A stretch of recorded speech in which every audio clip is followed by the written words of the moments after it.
Jean-Pierre Dutilleux is in Nugini because on the brink of the millennium, great tracts of this, the world's largest island, are still lost in the mist of time.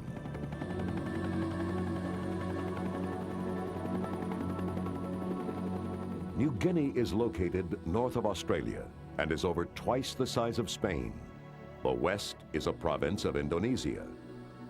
The east, the newly sovereign state of Papua New Guinea.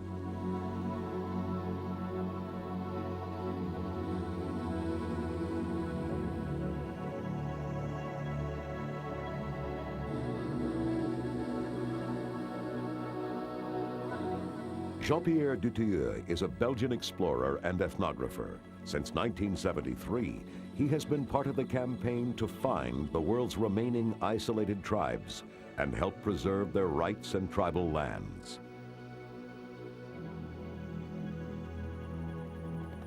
For centuries, the hill tribes of the Owen Range have lived in isolation to avoid war. This partly explains why 4 million Papuans speak 700 languages or dialects. While most tribes are known, the government announced they have just located a new one, the Tulambi, a tribe that has never been in contact with the outside world. Jean-Pierre is skeptical, but decides to verify the stories about the Tulambi for himself.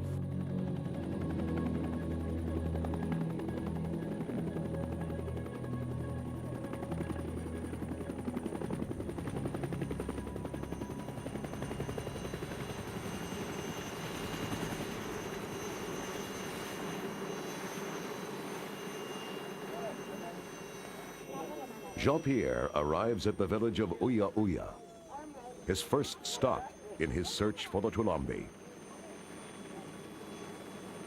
Dutilleux could end up spending months here.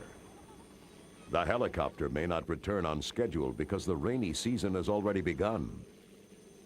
Uya Uya is the home of the relatively sophisticated Uya Uya tribe. The explorers know they may be at risk of being caught up in a war.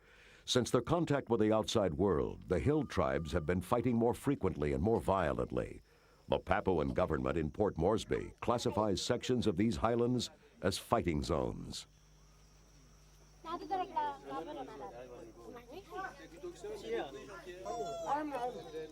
We hire porters to carry enough supplies to last the expedition for 3 weeks. But as usual, no one comes forward to carry the heavy box of film stock. The Uya Uya tribe were the first outsiders to meet the Tulambi. They say the Tulambi have never seen a white man or even the Western clothing adopted by these Papuans. If this is true, the Tulambi could be survivors of the Stone Age. In the lead is Allah, the regional government health official and language expert who first told the outside world about the Tulambi. Wawe, the village headman and guide, marches ahead of Jean-Pierre.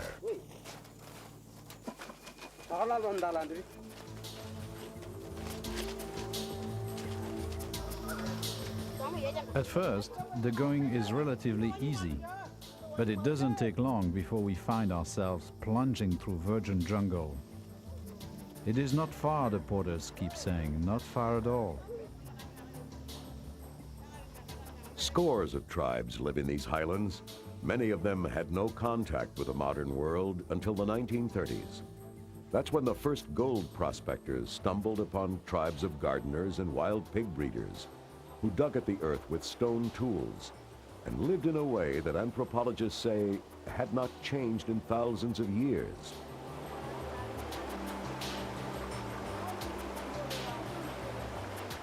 They thought the white men were either gods or their ancestors risen from the dead.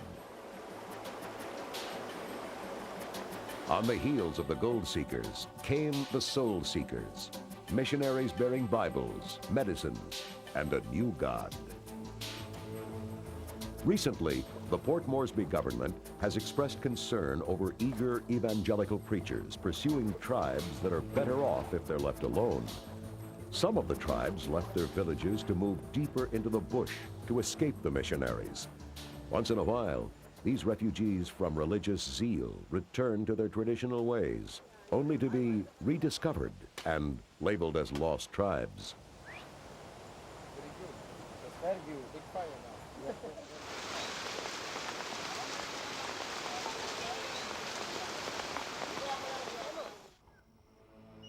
Until recently, the Uya Uya only knew of the Tulambi through the old stories. Things changed when headman Wawe found a Tulambi baby by the river that divides tribal territories. When he took the child back to the Tulambi village, 2 tribesmen returned with him to his own village of Uya Uya. It was one of the rare times that either tribe had crossed the river separating their territories. The Tulambis were spotted in the Uya Uya village by Allah, a government health official. He learned that the Tulambi were from an unregistered tribe that was about to be decimated by malaria. Allah's discovery was briefly reported in a local newspaper. Jean-Pierre read about it, and this expedition was born. Jean-Pierre wants to bring quinine, food, and vitamins to a group of people that, if the reports were true, have never seen a wheel.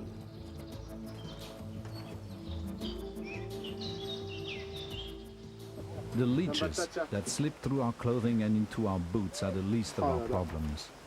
We have been struggling through this green hell for days now. This is the worst I've ever seen. The Amazon is a kindergarten compared to this.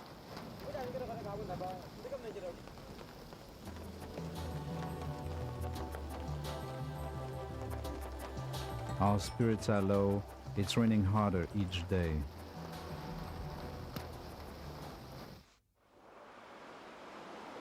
Day 3 of the trek to Tulambi territory. As they reach the top of the ridges, the expedition can hear the roar of the river they seek. As they plunge down into the valleys, the sound vanishes.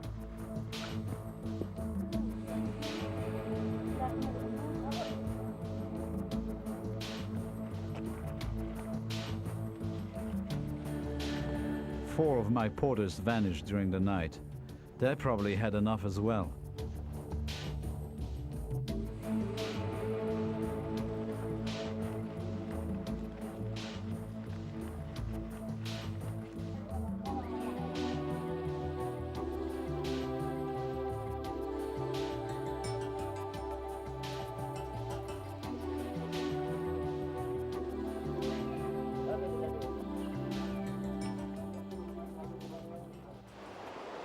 After 4 days, Dutilleux and his team reached the river, where headman Wawe found the Tulambi baby. So where do you think we are? We are here and we might be here. We are here. Yeah. If I turn my map, I think maybe we are here. If we follow this river, there's a big crossing. Crossing there. Yes. Okay. Yes, it's going like this. Yeah? You got one block, one is double seven. Yeah. Yeah. There's a cone. It's going like this. It's like an elbow. L'hélicoptère nous a déposés à Uya Uya, le dernier endroit où un atterrissage était possible. The helicopter dropped us in Uya Uya, the last place where landing was possible. We've been walking in this jungle for 3 days to this position right here, according to my estimate. A bridge is quickly built. Only Wawe will cross into Tulambi territory. If Wawe finds the Tulambi, I have no idea whether they will return with him. And if they do, will they come in peace or attack? We can only wait. Is any European been in this place before? No rat white man stop. No, this is the place. No cat, huh? No rat. No cat missionary. No rat missionary, no rat white man, no rat. All Patrol government. Government officers only can look at man. We wait now. Huh? You think they come? Yes, we do by word. Yes? Huawei and good man, never walking. He's going to do it. They're going to come there. So they're in there somewhere. Yeah.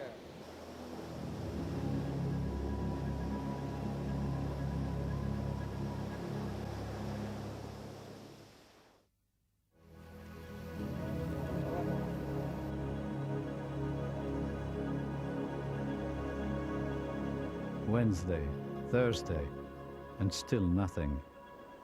Is this a bad joke or what? So where are Our the food supplies are getting low. We've had enough.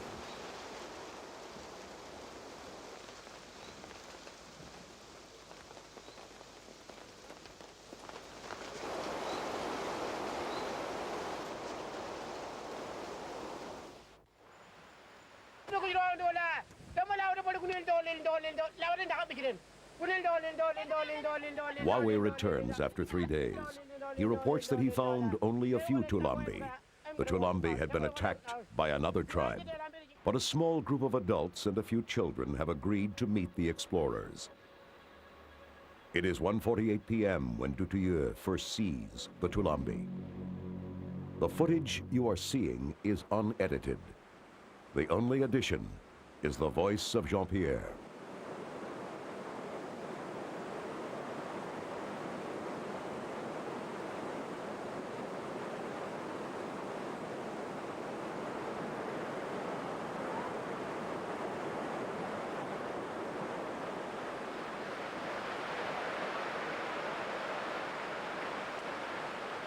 According to Wawe, they don't believe that the white man exists.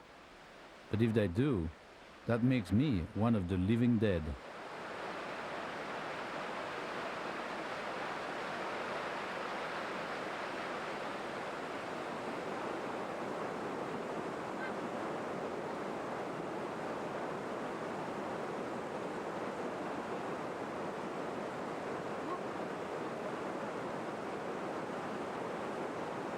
When I lose my balance, they seem a little reassured. Ghosts don't fall, I guess.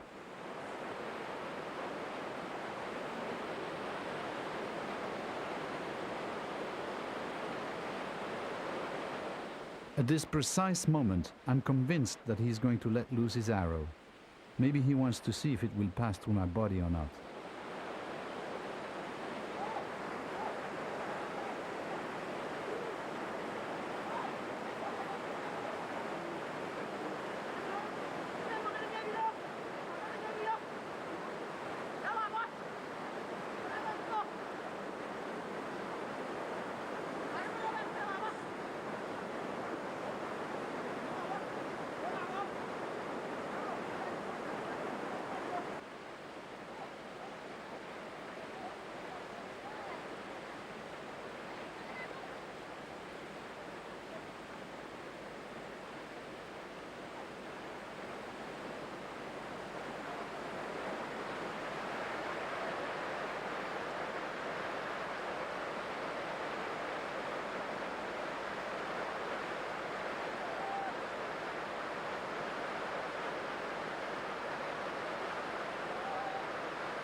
They are both cheerful and frightened at the same time.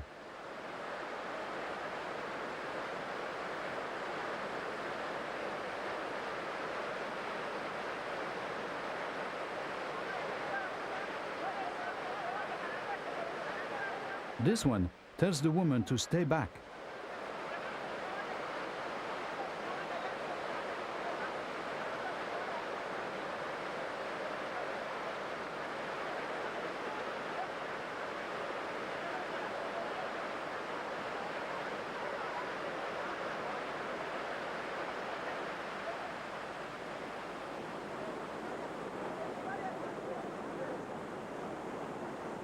They look a little more determined this time. I wonder what it means.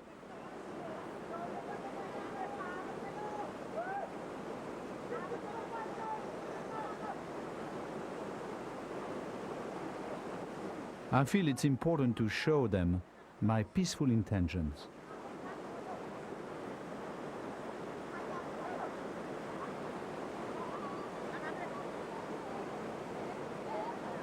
Michel, my assistant, has kept the remaining porters away from the scene, and Philip, the cameraman, is hiding about 60 feet behind me.